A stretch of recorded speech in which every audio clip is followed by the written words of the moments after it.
Hi friends, அனைவருக்கும் வணக்கம். இன்றைக்கி நம்ம வீடியோவில் ஒரு லைன் ப்ளவுஸை எப்படி வந்து நீட்டாக தைக்கிறதுன்னு பார்க்குறோம். இப்போ இந்த மாதிரி பட்டு சாரியோட ப்ளவுஸ் அதை மிஷின் காட்டன் மெட்டீரியலில் பார்த்தீங்கன்னா நம்ம தைச்சதுக்கப்புறம் சைடில் தையலில் உள்ள அந்த பிசுறு வந்து வெளியில் தைக்கும்.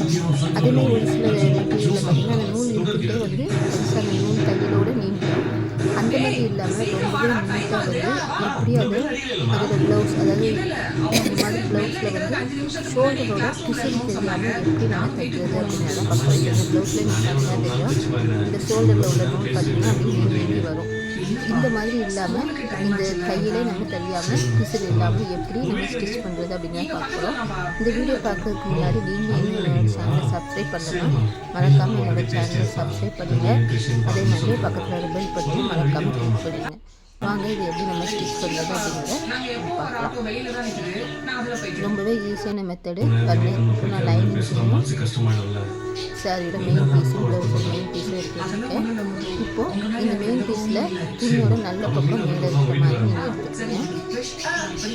இப்போ இந்த துணியோட நல்ல பக்கத்தில் நம்ம கட் பண்ணி எடுத்துக்க லைனில் நம்ம வச்சு நம்ம ஸ்டிச் பண்ண போகிறோம். நான் ஏற்கனவே வந்து சைடுலாம் எக்ஸ்ட்ரா விட்டு தான் கட் பண்ணி எடுத்துருக்கேன். இப்போ இதில் ஷோல்டர்லேருந்து அப்படியே 1/2 இன்ச்சு கேப் விட்டு நம்ம தைச்சி எடுத்துக்கலாம். இப்போவே நார்மலாக நம்ம ப்ளவுஸ் தைக்கிற மாதிரி தான் நெக்கு தைக்கிறோம். இந்த மாதிரி தைக்கும்போது உங்களுக்கு அந்த நூல் வெளியில் தெரியாது, அதே மாதிரி பார்க்குறதுக்கும் ரொம்ப நீட்டாக இருக்கும், பிசுறே தெரியாது தைக்கும்போது. தைச்சி நம்ம யூஸ் பண்ணும்போது இப்போ எக்ஸ்ட்ரா கட்டிங்கை வந்து நான் கட் பண்ணி எடுத்துக்கிறேன். இப்போ இந்த லைனிங் தான் எனக்கு கரெக்டான மெஷர்மெண்ட்டு, அதனால் அந்த லைனிங் அளவில் எக்ஸ்ட்ரா இருக்க பீஸை நான் கட் பண்ணி எடுத்துக்கிறேன். இந்த மாதிரி சைடில் கட் பண்ணி எடுத்துக்கிறேன். இப்போ இது வந்து நான் பேக் பீஸ் கட் பண்ணி ஸ்டிச் பண்ணியிருக்கேன். இப்போ இதில் நம்ம நாச் கட் பண்ணிக்கலாம். நாச் கட் பண்ணுவோம், அதை கட் பண்ணிடலாம். கட் பண்ணிவிட்டு இந்த லைனிங்கை லைட்டாக உள் பக்கமாக திருப்பிட்டு நீங்கள் லைட்டாக ப்ரெஸ் பண்ணிவிடுங்க. இந்த மாதிரி இதே மாதிரியே நம்மளோட ப்ளவுஸோட ஃப்ரண்ட் பார்ட்டு நம்ம வந்து ஸ்டிச் பண்ண போகிறோம். இந்த மாதிரி ப்ளவுஸோட ஃப்ரண்ட் பார்ட்டு நான் எடுத்துருக்கேன்.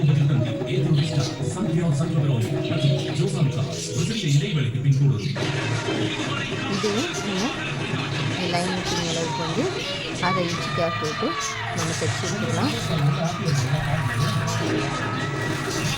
ஏற்கனவே நான் சொன்ன மாதிரி லைனிங் தான் என்னோட கரெக்டான அளவு. எக்ஸ்ட்ரா இருக்க துணியை வந்து நான் கட் பண்ணி எடுத்துக்கிறேன். இதுலேயும் நம்ம நாச்சு கட் பண்ணிக்கலாம். இப்போ இதே மாதிரியே இன்னொரு பீஸும் நான் இதே மாதிரியே ஸ்டிச் பண்ணி எடுத்துக்கிறேன்.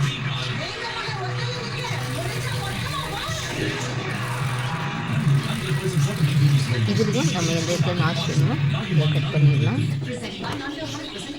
இப்போ இந்த மாதிரி லைனிங்கை உள் பக்கமாக திருப்பி இந்த மாதிரி லைட்டாக ப்ரெஸ் பண்ணிவிடுங்க. நம்ம தைச்சிருக்க இந்த லைனிங்கை உள் பக்கமாக திருப்பலாம். அதாவது ஃப்ரண்ட் பீஸு பேக் பீஸு ரெண்டுத்துலேயுமே வந்து இந்த லைனிங்கை உள் பக்கமாக திருப்பி லைட்டாக ப்ரெஸ் பண்ணிவிடுங்க. இந்த மாதிரி லைட்டாக ப்ரெஸ் பண்ணுறதுக்கு உங்களுக்கு கஷ்டமாக அயன் பாக்ஸ் வச்சு லைட்டாக அயன் பண்ணிட்டாலும் அது அப்படியே நிற்கும் பாருங்க. இந்த மாதிரி இல்லை அப்படின்னா நீங்கள் படிமான தையல் கூட போட்டுக்கலாம். அந்த லைனிங்கில் படிமான தையல் போட்டுக்கலாம். இப்போ அடுத்ததாக பேக் பீஸை கீழே வச்சுட்டு இப்போ நான் ஃப்ரண்ட் பீஸ் எடுத்துகிட்டு பாருங்கள். இதே மாதிரியே 2 துணியும் லைனிங்கை மெயின் பீஸும் தனியாக பிரிச்சுட்டு இதோட தையல் பகுதியை ஒரே சைடு திருப்பிடுங்க. அதாவது பேக் பீஸில் எந்த சைடு திருப்பிடுங்களோ அதே மாதிரி ஃப்ரண்ட் பீஸ்லேயும் திருப்பி பார்த்திங்கன்னா தெரியும். சென்டர் லைன் கரெக்டாக ஜாயிண்ட் ஆகிற மாதிரி வச்சுக்கோங்க. அதாவது நம்ம லைனிங்கும் மெயின் துணி வச்சுருக்க மாதிரியும் அதோட சென்டர் லைன் 2ம் ஜாயிண்ட் ஆகிற மாதிரி இருக்கணும். அதே மாதிரி தையல் சிம்பிள் வந்து ஒரே சைடு இருக்கிற மாதிரி நீங்கள் பார்த்துட்டு நீங்கள் பின் பண்ணிவிடுங்க. 2 ஈக்குவலாக வச்சதுக்கப்புறம் இப்போ மெயின் துணியும் லைனிங் துணியும் ஒரே சைடு இருக்கிற மாதிரி நீங்கள் பார்த்துட்டு 1/2 இன்ச்சில் நம்ம தைச்சிடலாம். இதில் நம்ம மெயினாக பார்க்க வேண்டியது அந்த சென்டர் தையல் லைன் வந்து கரெக்டாக ஈக்குவலாக இருக்கிற மாதிரி பார்த்து நீங்கள் தைச்சிக்கலாம். நான் டபுள் ஸ்டிச் போட்டுருப்பேன். இப்போ இது திருப்பி பார்த்தீங்கன்னா உங்களுக்கு தெரியும் பாருங்கள். இப்போ நான் இதை திருப்பி காமிக்கிறேன்.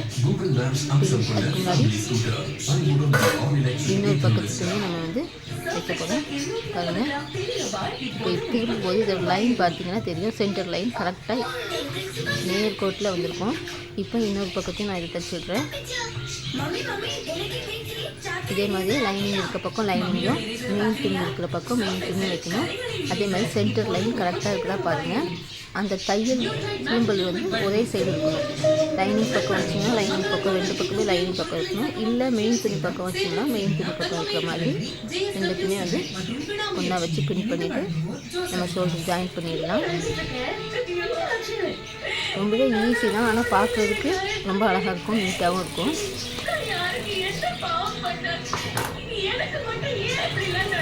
கண்டிப்பாக நீங்கள் இதை ட்ரை பண்ணி பாருங்கள், ரொம்ப யூஸ்ஃபுல்லாக இருக்கும். இந்த வீடியோ பிடிச்சிருந்தா கீழே இருக்க தம்ஸ் அப் பட்டனை கிளிக் பண்ண மறக்காதீங்க. இப்போ நான் திருப்பி காமிக்கிறேன், பார்த்தீங்கனாலே உங்களுக்கு தெரியும். பாருங்கள், அந்த லைன் எந்த அளவுக்கு நேர்கோட்டில் வந்து பாருங்கள். ஃப்ரண்ட் பீஸோட லைனும் பேக் பீஸோட லைனும் ஈக்குவலாக வந்துருக்கு. இந்த மாதிரி வந்தால் தான் அது பார்க்க நீட்டாக இருக்கும். இப்போ நம்ம இந்த லைனிங் கொடுத்துருக்க லைனிங்கை உள் பக்கமாக திருப்பி நம்ம மேலே ஒரு படிமான தையல் போடுறோம். பாருங்கள், இந்த மாதிரி உள் பக்கமாக திருப்பிட்டு நம்ம ஃப்ரண்ட் பீஸ்லேருந்து இன்னொரு பக்கம் ஃப்ரண்ட் பீஸ் வரைக்கும் அப்படியே சுற்றி லைனாக நம்ம வந்து மேல் தையல் போட போகிறோம். இப்போ இந்த மாதிரி திருப்ப முடியல அப்படின்னா நீங்கள் வந்து ஃபஸ்ட்டு லைனிங்கை உள் பக்கமாக திருப்பி மேலே ஒரு படிமான தையல் போட்டுடுங்க. அப்படி போட்டுட்டு தைக்கும்போது உங்களுக்கு அது தைக்கிறதுக்கு ஈஸியாக இருக்கும். பார்த்தீங்கன்னாலும் தெரியல, பாருங்கள் அது எந்த அளவுக்கு நீட்டாக இருக்குதுட்டு. எந்த இடத்துலையுமே வந்து தையல் வெளியில் தெரியாது. அந்த மாதிரி அந்த பிசுறு கூட எந்த இடத்துலையும் வெளியில் தெரியாமல் நீட்டாக இருக்கும். இப்போ மேலே ஒரு படிமான தையல் போட்டுக்கலாம். லைனிங் துணி வந்து எந்த இடத்துலையுமே வெளியில் தெரியாத அளவுக்கு நல்லா உள்ளே ப்ரெஸ் பண்ணி விட்டுட்டு படிமான தையல் போடணும். ரொம்பவே சிம்பிளாக ஈஸியாக இதை தைச்சி விடலாம். நீங்கள் இந்த மாதிரி பட்டு சாரி ப்ளவுஸு, அதே மாதிரி சில்க் காட்டன் ப்ளவுஸ்லாம் நீங்கள் இந்த மாதிரி தைக்கும்போது அந்த ஷோல்டர் வந்து பிரியாமல் இருக்கும். அந்த துணி விலகி வந்து பிரியாமல் நீட்டாக இருக்கும். அதே மாதிரி பிசுறு எந்த இடத்துலையும் தெரியாது. நீங்கள் சப்போஸ் லேஸ் வைக்கிறீங்க அப்படின்னா அந்த பிசுறு தெரியாமல் இருக்கும். அதே மாதிரி துணியும் வந்து பிரிஞ்சு வராது. பாருங்கள், ரொம்பவே நீட்டாக நம்ம படிமான தையல் போட்டாச்சு. எந்த இடத்துலையுமே அந்த பிசுறு தெரியாமல் இருக்குது. பாருங்கள், உள் பக்கமும் நீட்டாக இருக்கும், வெளி பக்கமும் பார்க்குறதுக்கு ரொம்ப அழகாக இருக்கும். இந்த மாதிரி நீங்கள் வந்து உங்களோட லைனிங் ப்ளவுஸை தைச்சி நீங்கள் வேர் பண்ணும்போது பார்க்க ரொம்ப அழகாக இருக்கும். ஷோல்டர் லைனிங் ரொம்ப நீட்டாக இருக்கும். இன்றைக்கி இந்த வீடியோவில் வந்து பிசுறு தெரியாமல் எப்படி ஷோல்டர் ஜாயின் பண்ணுறது அப்படின்னு தான் பார்த்தோம். கண்டிப்பாக இந்த வீடியோ உங்களுக்கு யூஸ்ஃபுல்லாக இருக்கும். யூஸ்ஃபுல்லாக இருந்தால் கீழே இருக்க தம்ஸ் அப் பட்டனை கிளிக் பண்ண மறக்காதீங்க.